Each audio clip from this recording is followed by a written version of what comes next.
کۆمەڵگایەکدا دەژین پڕ بۆ لە خیانەتی زەوجی، پڕ بۆ لە خیانەتی زەوجی.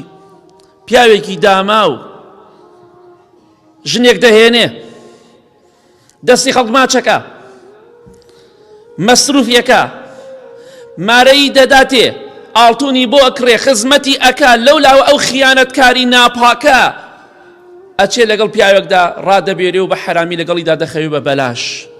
مەسروفی لەسەر پیاوەکەیەتی بەڵام بە بەلاش لەگەڵ خەڵکیدا دەخەوێت. ئەو پیاوەش کە لەگەڵ ئەو ئافرەتەدایە لەو شەریفتر نییە. کۆمەڵگایەک بەم جۆرە بێ، خیانەتی زەوجی. کەم ژن هەیە کەم پیاوە خێرگی خیانەت نەبێت. لەخوا بترسن. ئینسانی مسلمان ئەبێ بزانێت من شەرەفی خەڵکی دەشکێنم ڕۆژێ سەری خۆشم دێت، و نەزانی دڵخۆشی من لەگەڵ ژنی فڵان کەسا پەیوەندی و عەلاقەمەیە، لەگەڵ کچی فڵان کەسا پەیوەندیمەیە. خوا دەزانێت ژنەکەی تۆ خەریکی چییە، دڵخۆش مەبە. خوا دەزانێت کچەکەی تۆ و خوشکەکەی تۆ خەریکی چییە. بۆیە ئەو خیانەتە دڵخۆشت نەکات. لە کۆمەڵگایدا دەژین، چاوەڕێی چی دەکەین ئێمە؟ مەڵێ بۆچی بوو مەلەرزە ڕوو دەدات؟ ئیمامی عومەر ڕەزای خوای لێ بێ بە ئەهلی مەدینەی فەرموو چەند جارێ بوو مەلەرزە ڕوویدا، فەرمی بەخوا جارێتر بوو مەلەرزە ببێ لەگەڵ ئێوەدا نانیشم، بەخوا لەگەڵ تارە نانیشم، ئێوە بە ئاشکرا تاوان دەکەن. باشە گە ئیمامی عومەر کۆمەڵگای ئێمە ببینە ڕەزای خوای لێ بە چیت بە ئێمە دەوت. بۆیە چاوەڕێی هەموو سزایە بکەین لایەنی خواوە کاتێک ئەوە حاڵی کۆمەڵگای ئێمە بێت.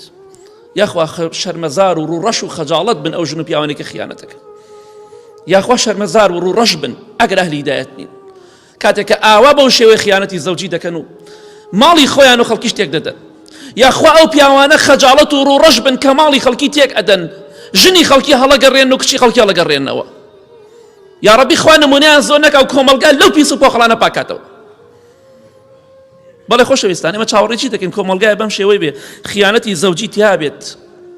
پێغەمبەری خوا دەیفەرموو صلی الله عليه وسلم: وأعوذ بك من الخيانة فإنها بئست البطانة. پەنا دەگرم بە تۆ خوایەگەن لە خیانەت، هەر جۆرە خیانەتێک بێ، چونکە خراپترین هاوڕێ و برادەرە، خراپترین شتەکە ئینسان لەگەڵیدا بێ، هەر جۆرە خیانەتێک بێ.